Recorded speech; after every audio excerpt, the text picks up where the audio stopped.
French archaeologist की team समंदर के बॉटम पे पहुंच चुकी थी। उनको ग्रेनाइट के ये बड़े बड़े ब्लॉक्स बिखरे हुए दिखाई दिए। इनको देखकर ऐसा मालूम होता है कि ये कोई नेचुरल फॉर्मेशन नहीं बल्कि इनको खास इस शेप में काटा गया है। ये पत्थर समंदर के बॉटम पे इतिहास के कौन से राज छुपाए बैठे थे, इसका पर्दा अब जल्द ही फाश होने वाला था। नाजरीन, ये अंडर वाटर रिसर्च इजिप्ट के शहर अलेक्जेंड्रिया के साहिल के करीब चल रही थी। अलेक्जेंड्रिया एक हिस्टोरिकल सिटी है जिसको अलेक्जेंडर द ग्रेट ने 331 बीसी में इजिप्ट पर कब्जा करने के बाद बनाया था। जिस तरह आज दुबई की इंपॉर्टेंस है, उसी तरह 2350 साल पहले दुनिया में अलेक्जेंड्रिया की भी बहुत इंपॉर्टेंस होती थी। ये उस वक्त इंटरनेशनल ट्रेड का मरकज बन चुका था और यहाँ दुनिया को अट्रैक्ट करने के लिए एक बहुत बड़ा लाइट हाउस भी बनाया गया था। इस लाइट हाउस की ऊंचाई 100 मीटर से भी ज्यादा थी और समंदरी जहाज मीलों दूर से ही इस लाइट हाउस को देख सकते थे। आहिस्ता आहिस्ता ये लाइट हाउस अलेक्जेंड्रिया की शान और कदीम दुनिया का 7वां अजूबा माना जाने लगा।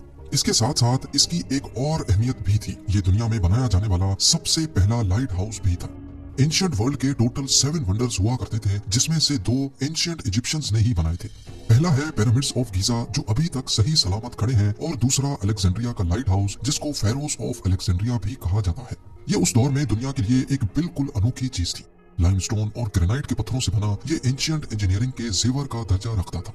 पर आज अलेक्जेंड्रिया के साहिल पे हमें ये लाइट हाउस नहीं नजर आता। इसकी मौजूदगी का सबूत तो हमें हिस्ट्री की चंद किताबों में मिलता है, लेकिन इसकी असल तस्वीर या फिजिकली ये कैसे दिखता था, इसमें अलग अलग हिस्टोरियंस की अपनी राय है। कुछ कहते हैं कि ये समंदर में 50 किलोमीटर दूर बना हुआ था, तो कुछ का ख्याल है कि ये इतना ऊंचा था कि ऊपर से गिरने वाला पत्थर 2 दिनों बाद नीचे आता था। हुआ कुछ यूं था कि इजिप्ट की ये नई सरकार आहिस्ता आहिस्ता कमजोर पड़ गई। अलेक्जेंड्रिया का मशहूर जमाना लाइट हाउस लावारिस हो गया और वक्त के साथ मेंटेनेंस ना होने की वजह से इसकी कंडीशन खराब होती चली गई। जहां ये बना था वहां समंदर ने कब्जा करके इसकी फाउंडेशन को खोखला बना दिया।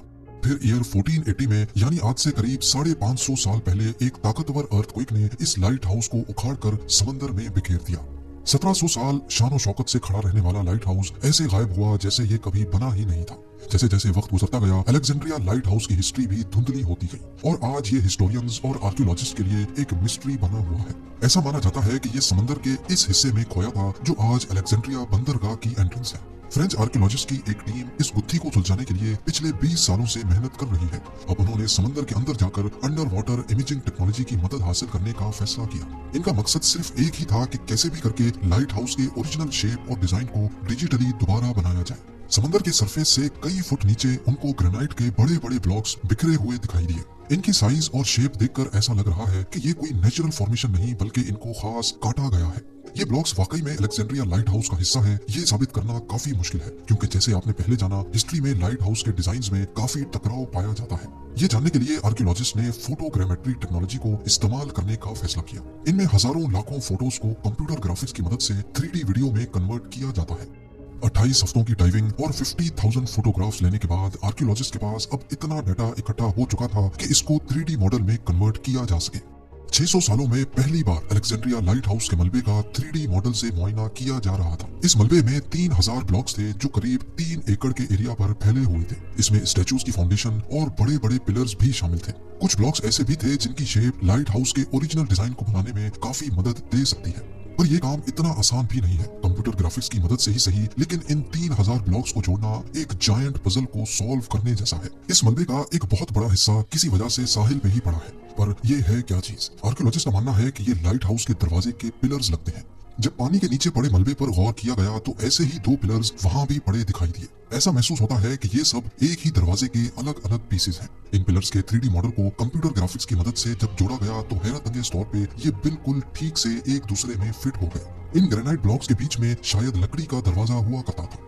600 साल पहले तबाह हो जाने वाले अलेक्जेंड्रिया लाइट हाउस का दरवाजा कुछ इस तरह दिखता था। इसकी ऊंचाई 41 फीट जबकि वजन करीब 200 टन से भी ज्यादा है। कदीम दुनिया के अजूबे की खोई हुई पहचान काफी हद तक वापस लौट चुकी थी, लेकिन दरवाजे के अलावा बाकी लाइट हाउस कैसा दिखता था? आर्कियोलॉजिस्ट की टीम ने इस राज से पर्दा उठाने के लिए कोशिशें जारी रखी। उन्होंने उस जगह का दौरा किया जहां लाइट हाउस खड़ा होता था। यहाँ अभी एक बड़ी बिल्डिंग खड़ी है जिसको क्विट बे फोर्ट कहा जाता है। ये साल 1477 में बनी थी, लाइट हाउस के गिरने के सिर्फ 42 सालों के बाद। खुशकिस्मती से इस फोर्ट के अंदर एक दिलचस्प इशारा मिला। इस फोर्ट की मस्जिद का डिजाइन ऐसे ही है जैसे किसी लाइट हाउस का होता है। इस बात के काफी चांसेस हैं कि जिन्होंने ये फोर्ट और मस्जिद बनाई थी उन्होंने अलेक्जेंड्रिया लाइट हाउस को ट्रिब्यूट देने के लिए वैसा ही डिजाइन बनाया था। बेशक इसका साइज उतना बड़ा नहीं, पर इसके अंदर का मंजर किसी कदीम लाइट हाउस के जैसा ही लगता है। तो क्या अलेक्जेंड्रिया लाइट हाउस वाकई ऐसे ही दिखता था? इस थ्योरी को साबित करने के लिए 3D मॉडल को हिस्ट्री की किताबों में पाई जाने वाली इंफॉर्मेशन से मैच किया गया। ईयर 1325 में मोरक्कन स्कॉलर इब्ने बतूता ने लिखा था कि लाइट हाउस की दीवारों की मोटाई 10 स्पैन्स है।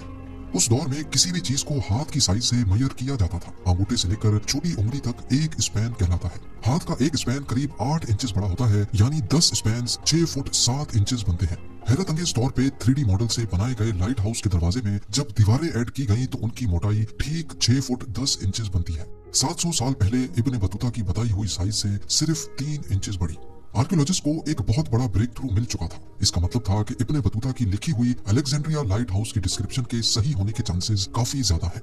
उनकी लिखी गई डिस्क्रिप्शन के हिसाब से जब लाइट हाउस के बकाया हिस्से का 3D मॉडल बनाया गया तो सब ये देखकर हैरत ज़दा रह गए। ये वैसे ही दिख रहा था जैसे क्विटबे फोर्ट की मस्जिद आज दिखती है। अलेक्जेंड्रिया म्यूजियम में रखे स्टेचूज लाइट हाउस के दरवाजे पर खड़े कुछ इस तरह दिखते थे। 330 फीट ऊंचा ये लाइट हाउस किसी दौर में दुनिया के ऊंचे तरीन स्ट्रक्चर्स में शुमार होता था। इसके टॉप पर लोहे से बने आईने लगे थे जो दिन में सूरज की रोशनी को रिफ्लेक्ट करते थे, जबकि रात के वक्त इसके अंदर आग लगाकर बहरी जहाजों को रास्ता दिखाया जाता था।